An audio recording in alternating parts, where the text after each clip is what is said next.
Hello there, ladies and gentlemen, literary buffs and methodical introverts. My name is Jared, and with me is a friend of introverts, Ian. Whoa, that's me. We will be your hosts for the episode. We are honored and grateful that you have joined us at our table. Today, we're at the feature table, where we will be looking at A Place for All My Books, designed by Alex Cutler and Michael Mihel. You guys, I had this perfect before we started. I'm so frustrated. In his head. It was perfect. Thank you. And Michael Mihilsik. Artwork created by Naomi Lord and published by Smirk Dagger Games. A Place for All My Books is a cozy game where players hang out in their apartments, reading, organizing, and moving books inside their homes to complete projects to score points. But, as every introvert knows, you have to build up your social battery to go out into public. Players must increase their collection of books by going out into the town to visit the bookstore and the library, maybe even the park. Players will continue to score points from these projects throughout the game until the sun sets on the evening. The player with the most elaborate and organized collection is the winner. Let's review A Place for All of My Books. That was so sweet. So calming. I think that's what this game is definitely meant to be. Well, I mean, it is definitely cozy. Cozy and cozy. Crunchy at the same time. Cozy and crunchy, yeah. But before we get into the crunchy, Ian, I have a question for you. What do you like to do when you're all peopled out? Oh. Does that happen to you? I don't think it does. All peopled out. I if I'm like truly worn out, I do either play board games, even though that is with other people, or I'll play some maybe some video games and just mindlessly play something. Okay. Yeah, I'm not a big book reader yet in my life. Yeah, I love that aspirational goal is there. The goal is there. I want to be that. My wife is, which we'll probably get into of why this game exists in my life to begin with. But sure. Overall, no, I don't say that I go to the book nook and escape. What about you? Yeah, I also don't read as much as I would like to. I blame my children for that. I'm too busy taking care of them. Totally fair. But I do when I'm all peopled out, and that does happen for me. I do like either going on a walk by myself. We mentioned before back in the day, I used to go to the movie theater by myself. That was my sanctuary, man. I loved going to the theater by myself. Yeah. I've even gone on like a whole weekend, and introverts are going to laugh like, ooh, you did a whole weekend. But I've gone like on a whole weekend, like just by myself, and like went to some cabin, just out in the middle of nowhere, and just had a few days of quiet just to myself. Really enjoyed that as well. So, it doesn't happen all the time. I do kind of sit in that weird space of, I'm like kind of right on the line of an extrovert, introvert, but, yeah, sometimes it's needed, man. And so it's good to get away. I do read some books when I get away sometimes. I'm actually more of an audiobook listener than I am a reader. So it's just how I can get it in right now. Yeah, no, I mean, that's a good way to go. I have listened to some audiobooks, but yeah, I need to do more because I do think, you're not exactly reading it, but you're listening to it. So I think it's something that you can do to get around that. Spending time doing, but I do think, getting away is always nice, and getting out to a cabin in the woods is always a nice, relaxing time. So we'll have to do that soon. Yeah, I think we have something planned, actually. So, all right, Ian, tell us how to play this game. Yes, so this is a place for all my books. Yeah. So players will be going throughout the game, collecting points via little project cards, major accomplishment cards, or other neat stuff. Each of these is the main scoring mechanic to score, and you'll be collecting these throughout the game, and then at the end of the game, you'll kind of add them all up and score some points. Now, how do we collect all of these projects and other neat stuff? Well, on your turn, there's kind of two spaces of game that you can play. You can play inside your apartment, or you can go out into public, into the town, and visit the town. But we'll start with your apartment. So your apartment has multiple locations, and this is kind of like a one worker placement type of game where you're going to move your little person around your apartment and do specific actions. Some of those actions include leaving the house, which is we'll get to. But one thing that you could do is you could read a book. And you can place a book anywhere amongst your board. Now, your board, usually it has squares all around, and you actually have these wooden books of 4 different colors. You have blue, red, yellow, and green, and you'll be kind of manipulating these books around your apartment to score. And that's what you'll be looking at is those project cards, and it kind of wants a specific organization to score those points and score points from that card. So an example is that you need a tall stack of books of all of the same color. So let's say you need like 5 books of one color all in one stack of books. So these actions that I'm mentioning are going to be one of the main ways to do those things. Reading a book is one of them. So when you read a book, you place a book anywhere that it's amongst your apartment, and you place it on your nightstand. Your nightstand is one of the locations inside this apartment that you live in. The next thing is sort. So you can take a stack and you pick them up, and then you sort them and you disperse up to 2 max to any other location. So it's a good way to take a big stack of books and kind of sort them into different colors and all around your apartment. The other thing is gather. So gather, you can take one book from multiple stacks, and then you create a nice big stack and you put that stack somewhere else. So you can take like a bunch of other books from all over the apartment, organize it into one nice organized stack. One of the major other things you can do is rest. So rest, basically, you get some social battery, which all of these actions that I mentioned will gain you social battery. But you rest, you gain some more little project cards for you to complete later, but you also gain a little bit of extra social battery when you rest. The last thing is admire. So admiring, you're going to score these little project cards that I mentioned that have these organizational goals that you're trying to achieve. You can place your worker or your person there, score those cards. You can score as many as you want that you have completed and have the goal completed. Score them. They put them into a pile. They'll be scored at the end of the game, but you are, completing them. So setting them aside temporarily till end game scoring.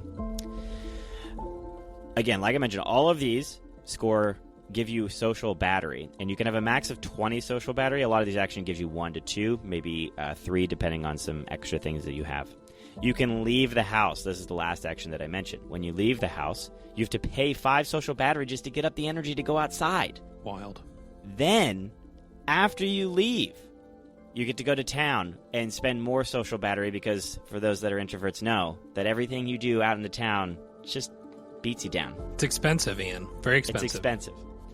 So once you're in town, you can go to a couple locations, including like the library, where you get to draw some of these book, tiles, but they're actual books. It's actually kind of cool. From a bag, and you get to pick kind of any that you want. You take 5, pick 1, or pick 2, depending on how many, what you're playing.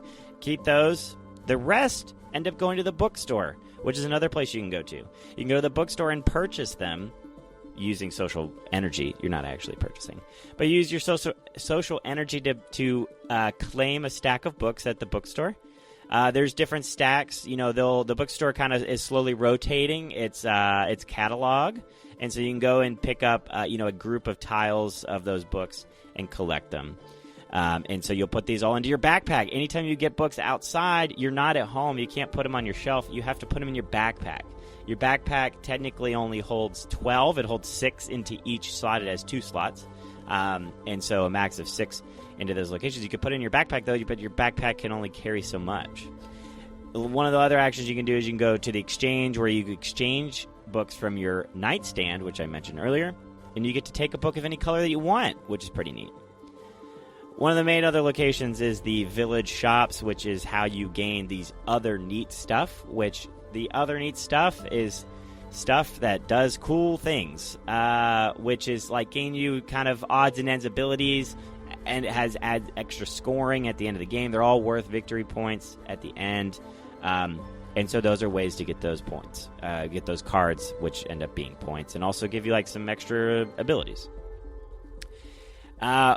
On each of those locations, though, there's only one spot for a player. So if there's multiple players in a spot, let's say I want to take the spot that Jared's in. Let's say I want to go to the village shops and he's there.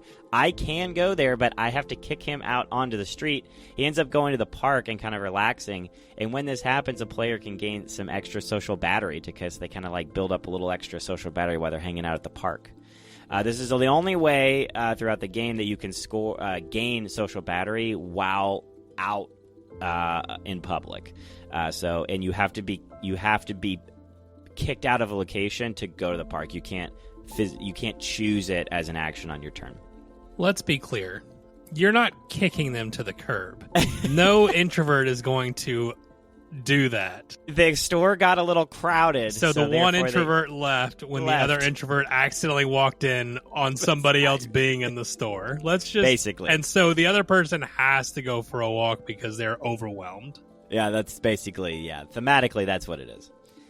Now, once you have used up most of your social battery, you choose to go back home. You go back to your apartment. You place all your books that were in your backpack. You empty them into your apartment. And then you take a following action, which I mentioned earlier, which is one of those apartment actions. You continue the rest of your turn once you leave the town. You take one action at a time. The turns go round and around until the sun goes down. The sun tracker is on the main village board. That board, every time a player goes from their apartment to the village, it knocks down on that tracker. That does change per player. For how many players you have, the tracker does change. But once the sun goes to the last round, you will finish the turn order. Then you play one more final round. After you do that, players will add up all of the points they've had from those little projects. There's also major accomplishments that players will score points from. Those are public, and you score those immediately. They're scored kind of slightly different than the little projects. They're very similar, though, in what you're trying to achieve. You need a large stack of books or the way your books are organized in your apartment. Very similarly, you'll score points on that. You'll score points based off the other neat stuff. You also score points based on how much social battery you have left. For every 4, you'll gain a point. And then you also score 1 point per book that you have in your collection. That includes your backpack. You will add all of these points up. The player at the end of the game that has the most points is crowned the best collector of books. Does an introvert want to be crowned? That's a good point. I don't know. They will be crowned, though. Okay. Metaphorically speaking, of course. In their own apartment by themselves. In their own apartment. Okay. Very good. Well, there you go. Whew. My social battery spent just listening to you explain that game. I'm just kidding. I tried to make it the least amount of stressful burden possible. Yeah. I mean, you did a good job. It is interesting, though, right? We'll just kind of jump right into it about the combination of cozy and crunchy in this game. It is a very fascinating concept because not only on its surface, but like there is a way to play this game where you're just casually moving books around, going to the town every once in a while, not really doing too much, but like to really get into this game, your brain's working a good bit. You're not just chilling on the lazy boy, with a blanket and a hot chocolate, and like your brain's working. Absolutely. No, this game is there's not a ton of player interaction. There's limited. If I can go and snatch up some books that you were thinking about getting from the bookstore, that's about the only interaction is. And then, obviously, if you get kind of knocked out of your location in the town, you go to the park. That, even though that happens, you're still gaining, energy from it, which is really helpful. So, and then you could always go right back to that location, so it's not a problem. But overall, yeah, it is a thinker. It's an organizational worker placement style game. Definitely the organization goal completion, is really the main ticket here. And so, yeah, you're trying to optimize the amount of turns. Like in a game like this, it's turn optimization. Mm-hmm. And so when you're looking at, how many of those little projects can I complete all in one turn, you're drawing the right ones, you're drawing a couple extra, and because you can have a max of 5. I think you start out with 3. So sometimes I'll like draw some extra at the beginning of the game, trying to figure out like this game plan that I want to try and do with my apartment. And you'll try and like sync them all up and try and score like 3 or 4 of them all at once, because that is the most efficient way to score. And so you're right. You are thinking through these turns, trying to get the right stack of books and organizational things going on inside your apartment so you're not wasting any turns. And oftentimes I do feel like I do waste turns though, no matter what. Like that's how a game like this happens. Is that you're always still wasting, it's unless you play an absolutely perfect game. So I think there's always room for growth in this game. I think you can always improve how you play, which I think is really cool, because I think overall this game's pretty chill. It doesn't. Yeah. You just you take your turn. You organize some things. The options are usually pretty clear to you, especially if you have like 2 cards that are pretty similar. You're like, oh, that's easy. I'll just put these books in this way. And so, but oftentimes when you have like a hand of 3 or 4, you're like, okay, how do I make this work? What actions do I need to take in the different orders to really maximize, and how to get to the, that turn where I'm scoring all of them together.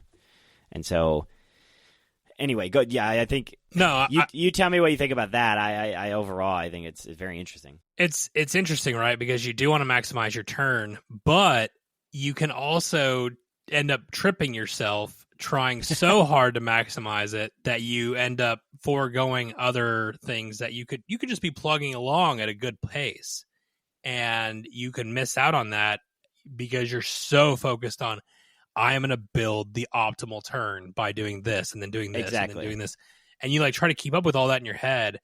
And like you just described in the how to play, like there's so many different things going on that you can. I did it multiple times where I was like, I started and I was so excited, and then I was like, crap, I didn't actually want to do that yet. I wanted to do this and this first, and I got too excited. I got ahead of myself, and like at least for me, maybe it's just my brain. Maybe other people who read books are better at it, but I don't know. I don't know, man. It's a very interesting tension of how much do I optimize the one turn versus taking what I can get, because there is an aspect of not necessarily only turn optimization, because it's also, you're on a clock, and another player could choose to play less optimally and rush the game, which is ironic for the theme, but from a mechanic standpoint could rush the game. Speed read. And you don't ever get a chance to optimize to the ability that you wanted to because they're rushing the game. Yeah, I've not seen anybody do that yet in this game. I think it would be an interesting strategy. Yeah, I don't know. I don't know how that would pan out. I mean, it's a possibility of it working out. I do think there are things you want to try and do in the game. Well, for sure. Don't get me wrong. Like, you're not trying to end the game as quickly as possible, but... Well, I mean, it might. I don't know. I haven't seen it tried yet, so I wonder if it's a viable strategy or not. I don't know.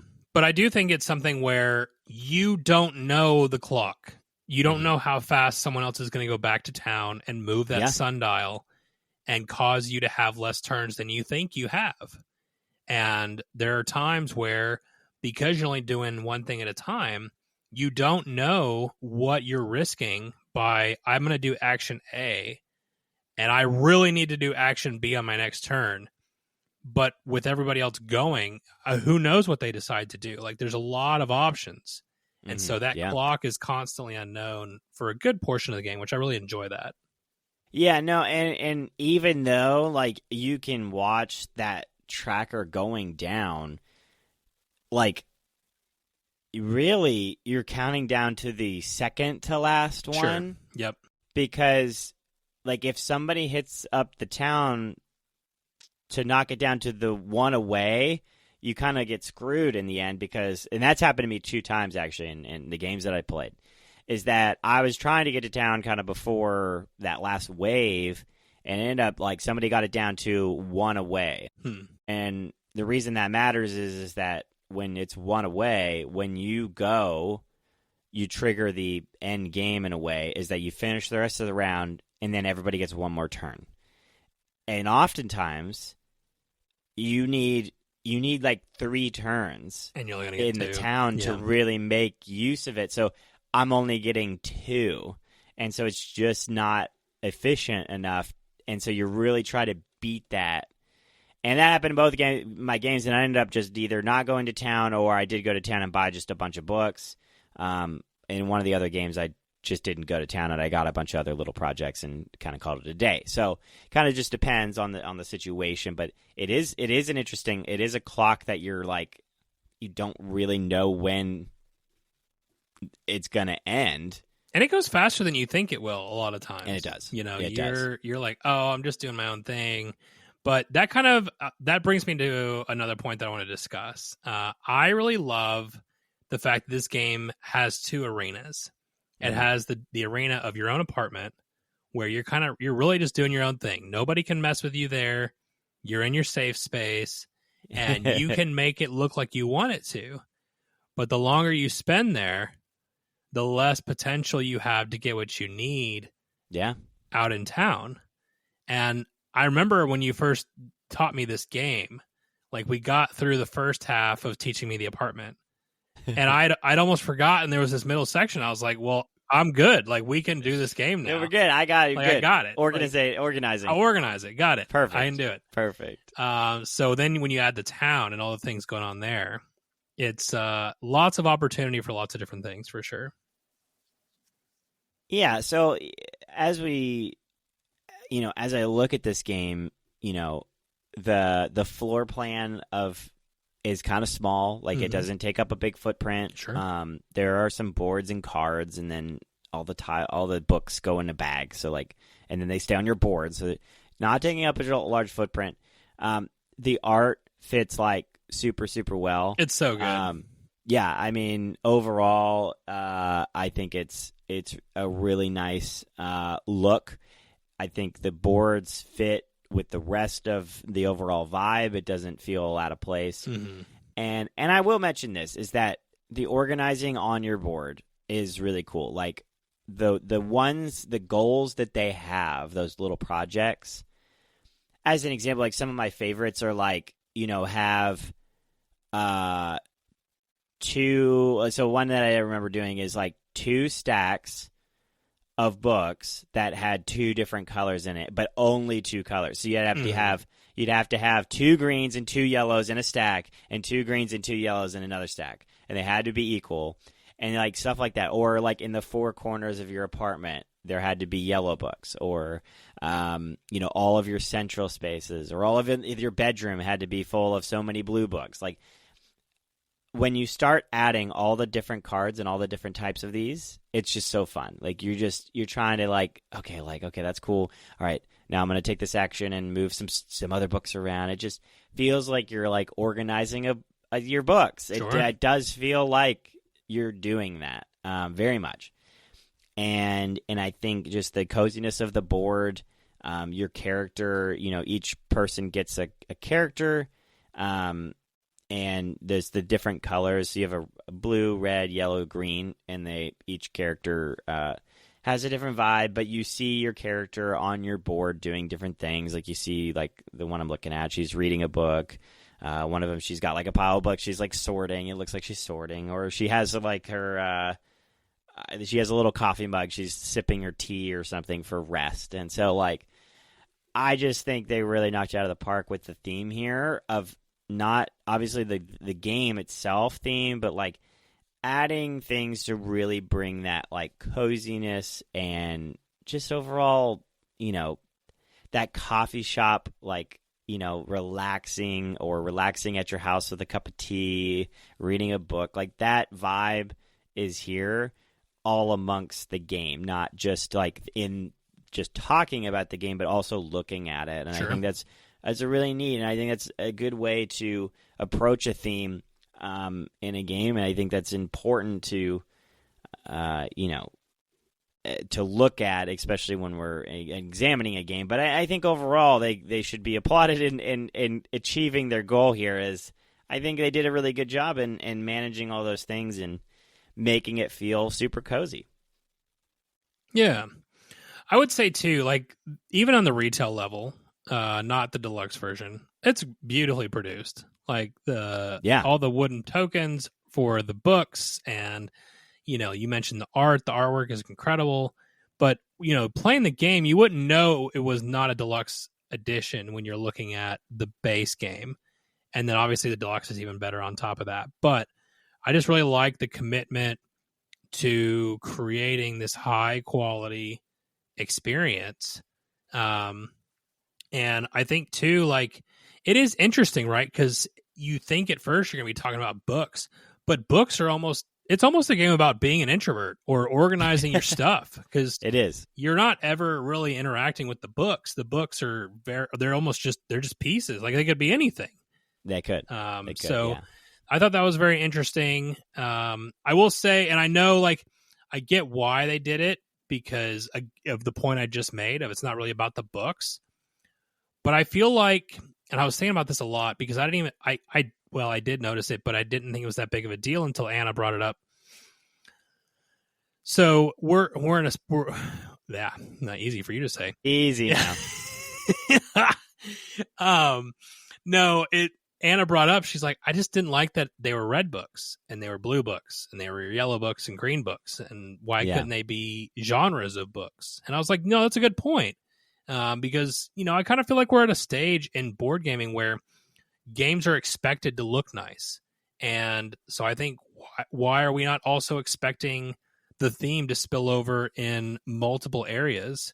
And it could have been just as easy to say that red books are young adult novels or romance novels or whatever, and that way it adds a little bit more, because I feel like when you start simplifying, and it's a trade-off, right? Because then it's like, oh, I have to keep up with what this color means, but sure, you're also staying in the immersion. And I think the value of this game is the immersion of it. I mean, it's a good game, don't get me wrong, I really enjoyed it. But it's the immersion of doing this really cozy thing. This, like, we're going to play a board game, but we're also going to take time to rest and relax that we don't do enough in real life, I feel like. Sure. No, it's a good point, and I know we had that conversation after the game as well. Is there a way to house rule an opportunity to change the colors of the books? Yes, you could do that, but all of the cards do say the colors, so like you're saying, I think there's a missed opportunity potentially to name them. And I would actually I would be curious of what the designer said, because I do think that had to have been a conversation at some point. You're like, hey, what if we just made, and they decided is like, it's just easier if we say, hey, these are red books, blue books, and green books, and yellow books. Keep it simple, because it's not about the books then, at the end of the day. And then exactly. So, I mean, I think that part of the theme you could definitely make for yourself, but it would have been, if you're going to do it that way, it would have been nice for all the cards to also, like, say it. So yeah, I don't know, maybe it's a thought, maybe it's an addition at some point, I don't know, but I doubt it. Yeah, but that's okay. Overall, yeah, I mean, that's getting nitpicky in a way, is that we do. And we were talking about another game. I think that's really what brought it up. We were talking about another game that was also about collecting books. Mm-hmm. And that one did have like 7 different genres of books inside. And it was also about organizing the genres amongst your shelf. This is more like you just have stacks of books. You're kind of like just organizing inside your apartment and not necessarily on a shelf, though. And there's only 4, so the colors does make sense in a way. Yeah, no, it does. I understand it. Yeah. I understand the choice. I think simplicity was key here, but also it would have been the immersion factor would have been pretty cool to have that feature. No, but overall, like, I think, like we said, those cards, and then we didn't really get to the other neat stuff. Do you have any points on the other neat stuff? I think it's fun. It's a struggle, right? When you look at a thick deck like they have for There's all the other neat stuff. And one of the things in the other neat stuff is collecting sets of a very specific thing. And then you also add in the factor that it's going to end soon. Like, you don't know how long of a game you have. Yeah. And so even when I would grab I think it was like collecting board games as one of the side things, I would be like, okay, if I get more of these, then that's going to be great. And I got that on like turn 1. I was the very first person to go to town. That's what I went for. And I was like, I'm going to start collecting these just because I can do it now.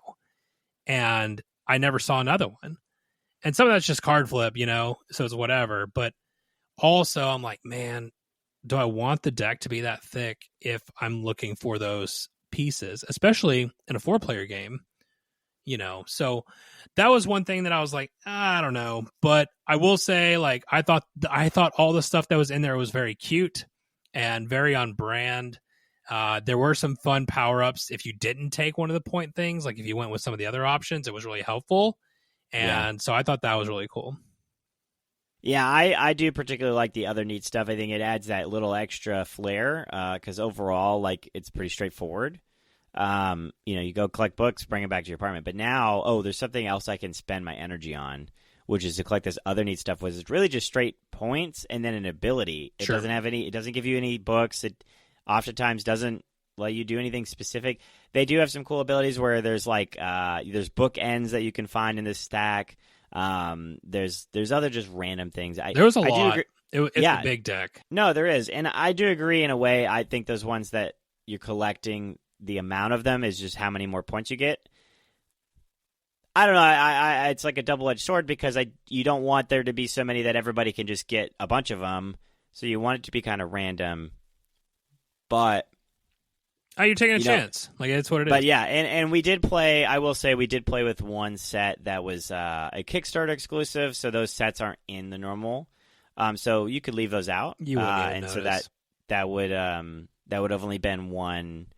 Really, it would just be because there's board games inside that deck. That would be the only one that's like that. And so it would be the most rare, but also that would kind of limit it and give you more of all of the other types. So, but there were other things to collect as well. It's not like, there was multiple types of things you could collect. So you're not really missing anything from the game perspective by not having that. Sure. Absolutely. Yeah, so I mean, in the end, I guess you could remove those if you didn't like that type of card, and kind of just stick with the other things because there's plenty of them. So yeah, yeah. So overall, like, I think all of these combinations here, again, this game plays pretty quick. I mean, I guess on a 4-player game, it took us like maybe an hour and a half at the most. Yeah, and that was with the teach. Yeah, so I think, especially in a 2-player game, you could knock this out in like 20, 30 minutes. And yeah, in a 4-player game that knows what they're doing, about an hour, if you're taking your time with it, trying to optimize a little bit. I feel like the 2-player game is very solitaire. I mean, it's a pretty solitaire game already. Yeah. But there's just, even in a 4-player game, I felt like there was a decent amount of room in town where I wasn't really interacting with anybody. Mm-hmm. And 2-player just really opens that up. And so it's a little bit of a different game, but I don't know that I have an issue with it. You just got to be aware, like, that's what you're signing up for. It's not a game where there's hardly any interaction. There's almost none. Yeah, when you play with 1 to 3 players, you flip the city board over, and it only has 1 bookstore spot. Sure. Instead of 2, so... and so there's always 3 shelves, though, to pick from. So I actually think at a 3-player game, I think that obviously the board gets a little tighter. I could see a little bit more interaction. But in a 2-player game, yeah. Oh, and this game does go, it's 1 to 4. There is a solitaire version that you play against a bot. What's her name? The ultimate extrovert. Yeah, you play... But she doesn't have a name. It was like Penelope or something like that. Yeah, it is Penelope. Look at that. Heyo. You got it right. So, yeah, you play against the the popular schoolgirl probably. This is the vibe I'm getting from this. But so anyway, yeah, you play against her, and I have not played the solo.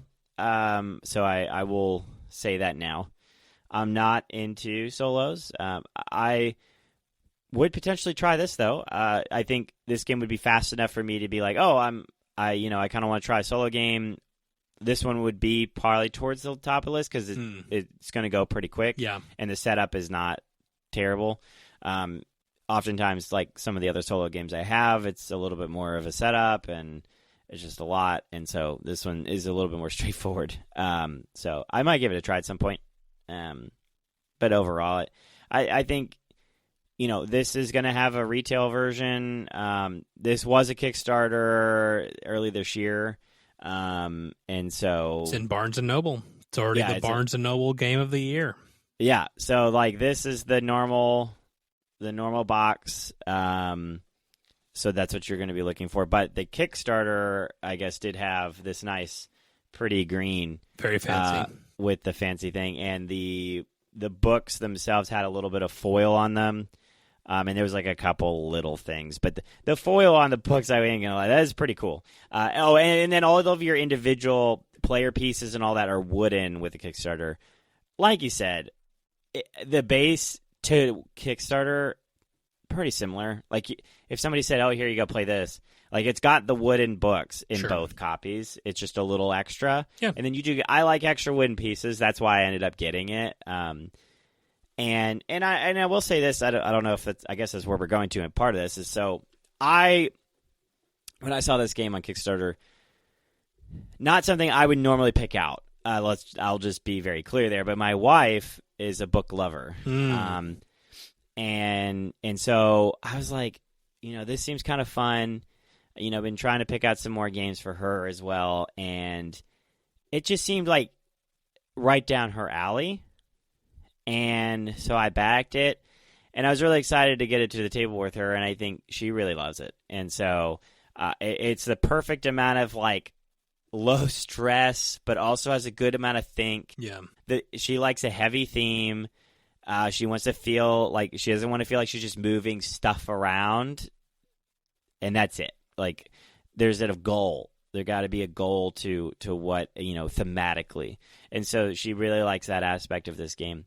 And then obviously the introvert, because that's more of what she is. She relates, and so I think all of those things. Again, I got it really for her to try, and I was really really happy with it. I think it works really well. And so if you are a book lover, if you're an introvert, and you don't like big, heavy games either, that's not something she loves, this worked for her. So I would definitely highly recommend in that regard, is that it just has that kind of perfect balance of these different mechanisms that work really well together. I think, too, like if you're someone who's looking for a non-combative, we're going to screw each other over, this is it. Like you get to kind of just enjoy the time. It's very relaxed, like we've been talking about. So if that's something that you're into as well, I just think that this is a really good fit for that. I'm not even really a big book lover, and I really enjoyed the experience of what the game facilitates, which I think is cool. Yeah.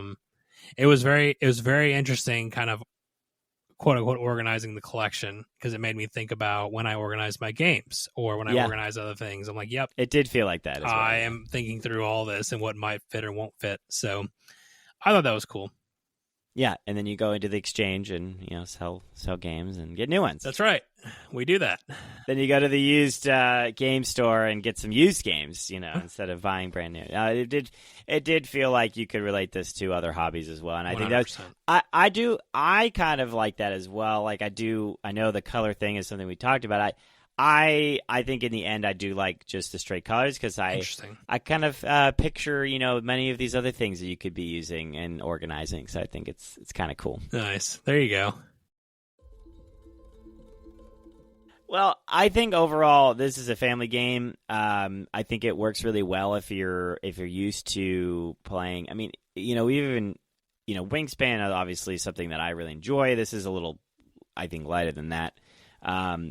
But if you've played any of those kind of lighter family games, if you like family games and you want something that's non-confrontational, you can.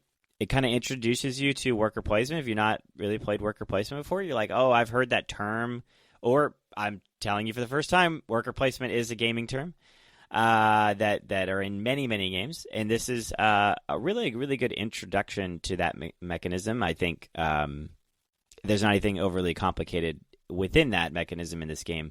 But I think it's a really good intro to that type of game, and then the organizational itself, like just moving your books around, trying to complete objectives, is a really, really neat game.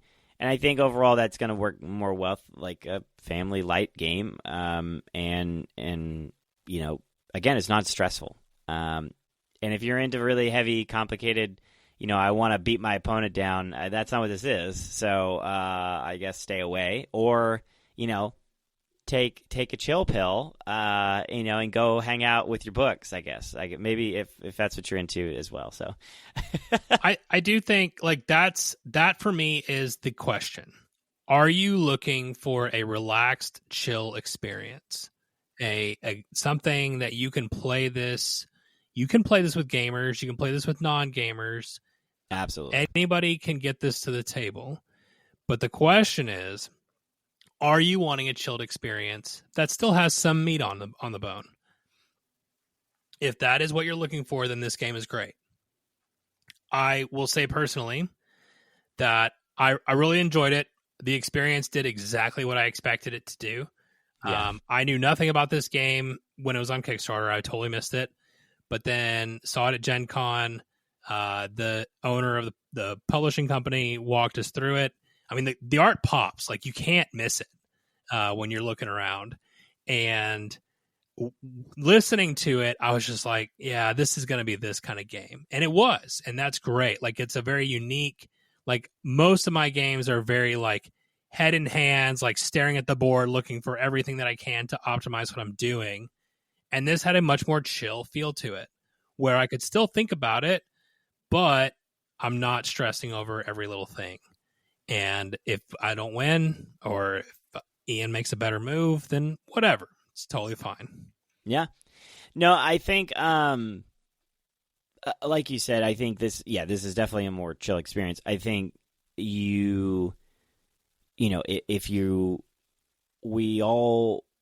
I'm sorry, I'm lost for thought, but what I'm trying to say is that we are looking for games I'm looking for games that are like this, that I enjoy, my wife enjoys, and so it's a nice breath of fresh air for me to find a game that works in that type of game. I don't always get that. I do feel like sometimes in a game like this, it can be kind of mindless. You're not using your brain. You're just kind of like, let's do this. I don't really care. I was caring when I played this game. Like, absolutely. I was intentionally trying to maneuver stuff around so that this game is not mindless. And so you are intentional, even though it is super chill. Like, I didn't really, like, in the end, I was like, this is, like, it is what it is. I just moved some bucks around, but it is not mindless. There is some thought going into your turns, and I think that's what kind of makes this game step above for me. Sure. Is that it's not, like, I've played games like this, and they are chill. That's really good, but I kind of just, like, was mindlessly playing, not caring in any regard. That is not the case in this game. I did feel like, I was trying to complete the objectives, and it was really fun to do so. And also, I liked the other neat stuff.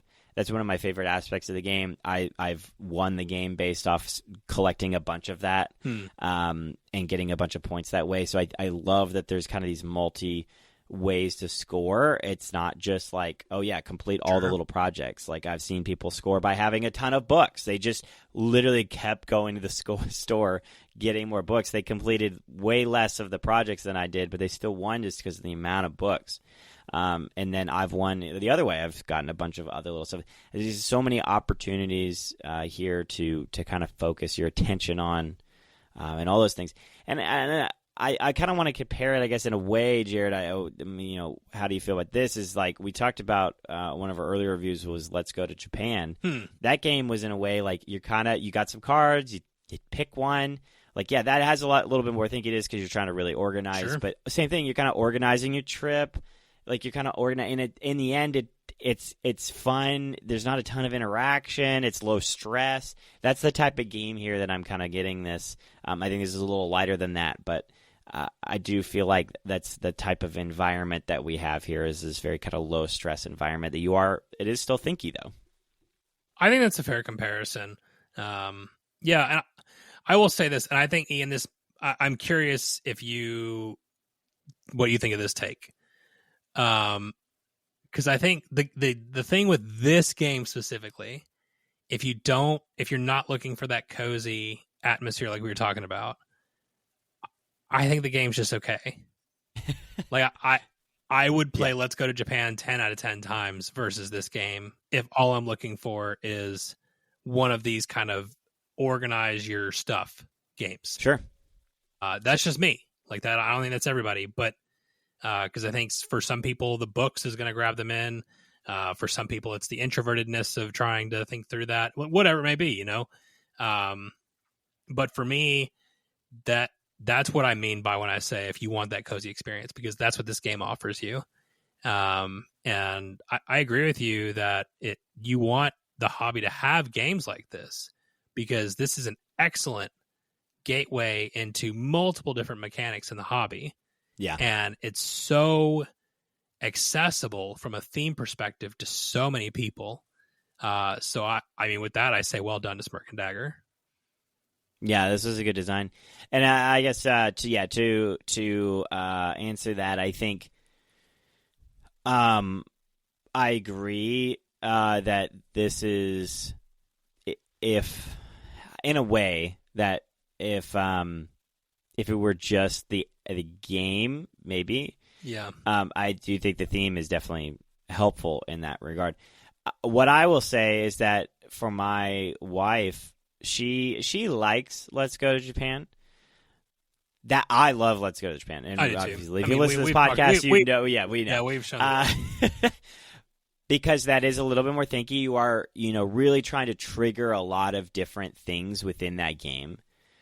And my wife likes it, but this one I know she likes more because it's kind of that step below of what that is. And I think there are a lot of gamers in that area that really do enjoy playing games. They like that competitive environment, as in you're just playing a game together, trying to, somebody's got to win. And she is competitive, but she doesn't want to be in this ultra competitive game where every thought has to be competing with somebody else. Sure. And so I think this is a perfect game for that type of person. That is, if you're you want to play games with people, but you don't want it to be super conflicting, but also you don't want to burn your brain out trying to think about all these different things going on a board. I think this is a really, really good game for somebody that liked that, and that person's my wife. So I so you're gonna keep it. I have to keep it, but no, I do. I enjoy this game. Yeah, it's really good. I do enjoy this game, but I think that's that target audience, and I think that's needed, and I think it really fits. Is that it's kind of that lower weight, but because there are other games that do kind of the same thing, but times 3. But I think this sits in a really good spot for somebody like that you want a little bit less stress in a game like that. For sure. All right, man. Any other final thoughts before we call it a day? I mean, we mentioned the art, but I want to mention it again. It's so good. It feels so at home. It's just so at homey. And I love the little book. I'm glad they're wooden book tile. I guess I want to say tiles. I mean, I guess they're tiles, but I they're feel like wooden books. They're tokens. The tokens. Yeah, wooden book tokens. And then obviously the Kickstarter ones have the different foil and they have different shapes of the book front. I think it's so cool.